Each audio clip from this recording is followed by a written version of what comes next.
Hello everyone, welcome back to my channel. I hope everyone is having a wonderful day. Before starting the video, please go ahead and hit the subscribe button and give this video a thumbs up. Daredevil. Born Again is rated TVMA, but there is still a surprising amount of cursing compared to the original Netflix series. Netflix's Daredevil was the first collaboration between Netflix and Marvel. It was technically part of the MCU with loose connections to the franchise, but mainly kept to itself, building a smaller Defenders universe in New York City. When the series debuted, many were surprised at the high level of bloody violence, a stark contrast to the family-friendly content Marvel is known for. The other Netflix shows had this same level of brutality, showing a darker side of Marvel. However, the Netflix shows didn't have much swearing. As violent as it was, the characters didn't drop the F-bomb often, if at all. Since most Marvel films are PG-13, they also don't include much cursing. If they do, it's used sparingly, ensuring that it still appeals to a family audience. However, Born Again is doing its own thing, separate from the MCU, even though it's set firmly in the franchise and the Netflix series. There are a lot of F-bombs in the first season, and I'm surprised Disney is allowing this much cursing when the Netflix show barely had any. Daredevil was shockingly brutal, including several memorable moments of gore, like the Punisher's prison knife fight and Kingpin decapitating someone with a car door. However, that level of violence wasn't matched by the show's dialogue, which was mostly clean. On the IMDb Parents' Guide for the Netflix series, the series only received a moderate rating for its profanity. The rating is given by the audience, so the information may not be entirely accurate, but many of the comments suggest Daredevil only used the F-bomb once for the entire show. Those numbers could be different for other Netflix shows, including The Punisher, which was relentless with its dark and gritty tone. Still, it's interesting that Daredevil's writers weren't concerned about the level of gore in the series, but avoided including that much cursing for their characters. It's important to note that Daredevil, Born Again, and the Netflix shows are under different conditions on Disney+. Parents can turn on parental locks on kids' accounts to keep these shows separate from the other Marvel content. It's strange to hear Marvel heroes drop the F-bomb, and Matt has already done so twice in Born Again Season 1. The first time he used it was during Episode 6. Before putting on the Daredevil suit for the first time in a while to save Angela Del Toro from Muse, he says, F*** kit. The second time is in Episode 8, when he confronts Bullseye in prison. After smashing Bullseye's head into the table, Matt hits him with a blunt F***Q. The F-bomb is also dropped by other characters, including Kingpin's deputy, Daniel Blake, and New York crowds. Before Daredevil, Born Again premiered, many wondered if it would have the same mature tone as the Netflix series. It isn't under Netflix's umbrella anymore, and Disney might not want to have such violent material on its streaming service. However, the series immediately proved doubters wrong in Daredevil's opening battle against Bullseye, which featured plenty of headshots and stab wounds. However, Marvel Studios is pushing the boundaries even more about what it can include in its shows, including cursing from its main heroes. The golden rule in film is that only one F-bomb can be used in a PG-13 movie. Any more than that, and the film could be considered R-rated. Marvel films have dropped F-bombs before, but not in the MCU until 2023's Guardians of the Galaxy Vol. 3. In the film, Peter Quill assists Nebula in the simple process of opening a car door. After growing increasingly frustrated at her, he yells, "Open the F***King door." That was the first F-bomb ever in the MCU, and it opened the floodgates for other Marvel projects. 1 year later, Marvel released its first R-rated film with Deadpool and Wolverine. Cursing isn't new for Deadpool, but it is for Disney. However, Disney didn't shy away from Deadpool's crass and vulgar language, and embraced it, creating a film that wasn't afraid to blend its universe with Deadpool's meta and mature humor. Marvel doesn't need to swear to create good content, but it is promising to see the studio embrace more mature content that appeals to an older crowd. Daredevil, Born Again could be a solid template for future MCU TV shows.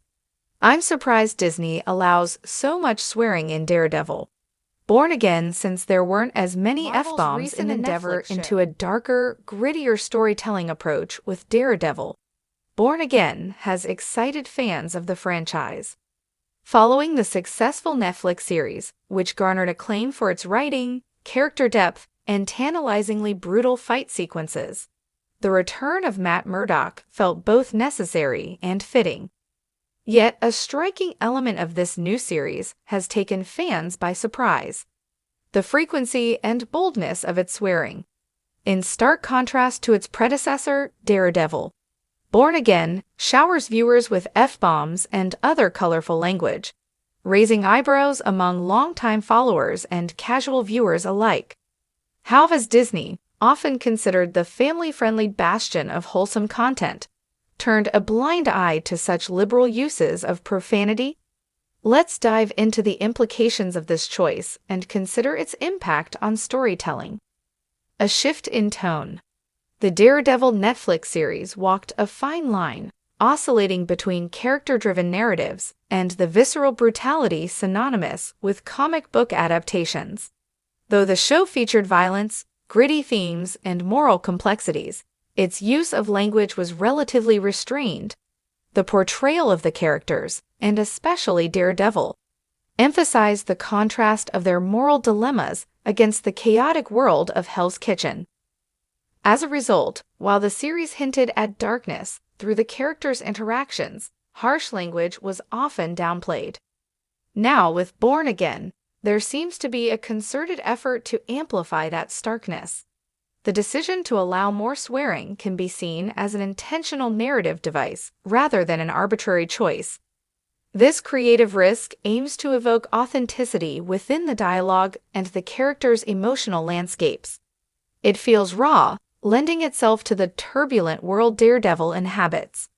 A superhero navigating personal demons, legal strife, and violent confrontation is likely to express intense emotions. And what better way to externalize that than through swearing? The Marvel-Disney relationship. The juxtaposition of a show steeped in adult themes yet backed by Disney's traditional family-friendly image raises an interesting narrative challenge. Historically, Disney has curated a brand deeply rooted in wholesome content, though times appear to be changing, especially as they expand into more mature themes via platforms like Hulu and Disney+. The acquisition of 21st Century Fox and prior collaborations with Daredevil and other Marvel properties offer Disney plenty of content lessons. The audience has shown a desire for nuanced portrayals of complex characters that defy traditional superheroes. This embrace of darker narratives aligns with the tone prevalent in the original Daredevil and similarly themed series like Jessica Jones and The Punisher. So how does Disney's willingness to incorporate swearing in Born Again align with its catalog? Perhaps it's a recognition that adult audiences increasingly crave relevance, sophistication, and authenticity. With the maturation of the superhero genre, it makes sense for Disney to cater to this audience, acknowledging that storytelling can be both meaningful and adult-themed without losing its core identity. Breaking the barrier of authenticity. The liberal use of profanity can be viewed not just as a choice, but as a necessary enhancement for authenticity in character portrayal. Characters like Matt Murdock and Wilson Fisk grapple with the harsh realities of their lives. Fighting crime by night and managing their moral complexities during the day is no small feat. This juxtaposition of heroism woven with human flaws begs a more genuine approach to dialogue. In a world where language carries weight, conversations that feel stilted or overly sanitized can distance the audience from reality. Swearing can imbue authenticity into character interactions, turning mundane moments into raw, relatable exchanges. For instance, a heated discussion about justice, betrayal, or sacrifice seems more impactful when underscored with emotional exclamations, giving viewers a visceral connection to what is happening on screen. Impact on audience. To consider how audiences have reacted to this shift in tone. For some, the sprinkling of F-bombs and other crude language may feel jarring, especially if they come from a background of the more reserved Netflix series. However, many fans view this as a welcome evolution, one that mirrors the moral ambiguity of both the characters and the worlds they inhabit. In fact, some audience members might argue that the use of swearing serves as a crucial marker distinguishing Born Again from its predecessors. The show strives to re-establish Daredevil as a figure grappling with challenges befitting the times. In an era where moral absolutism increasingly fails to resolve our societal issues, having a superhero struggle with dilemmas while spewing the occasional curse reflects a world that feels more genuine. The balance of language and tone. Yet, while the swearing adds a layer of authenticity, it's essential that the dialogue remains cohesive and purposeful. The nuances of using profanity effectively lie in knowing when it enhances conversation while steering clear of becoming gratuitous.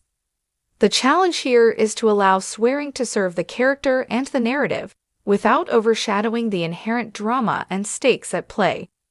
Overly literal swearing can detract from the impact of dialogue, losing its punch when used indiscriminately. It's a delicate balance that requires a discerning ear for writing. In essence, swearing should feel like a natural extension of the characters, not merely padding to create shock value or reeling in an audience. A new frontier for storytelling.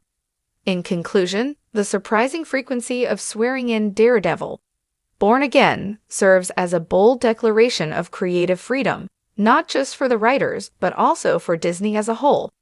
By leaning into more adult themes, Disney acknowledges its evolving relationship with audiences craving nuanced portrayals steeped in authenticity. It sets a precedent that character-driven storytelling can encompass a broader emotional spectrum, transcending standard expectations of superhero narratives. The challenge will lie in how the series continues to integrate this newfound freedom while remaining true to its roots. It would be thrilling to see a further embracing of the gray areas that Bullseye, Kingpin, and Daredevil navigate, with dialogue that authentically reflects the tumultuous landscapes they tread. As fans eagerly anticipate future seasons of Born Again, one can only hope that the creative choices made continue to serve both authenticity and storytelling. If the balance is struck, we may find ourselves on the precipice of a revolutionary landscape for Marvel narratives, one where the complexities of language mirror the complexities of humanity. The ride is just beginning, and it's a thrilling notion to witness how far Daredevil can go under Disney's new, darker regime.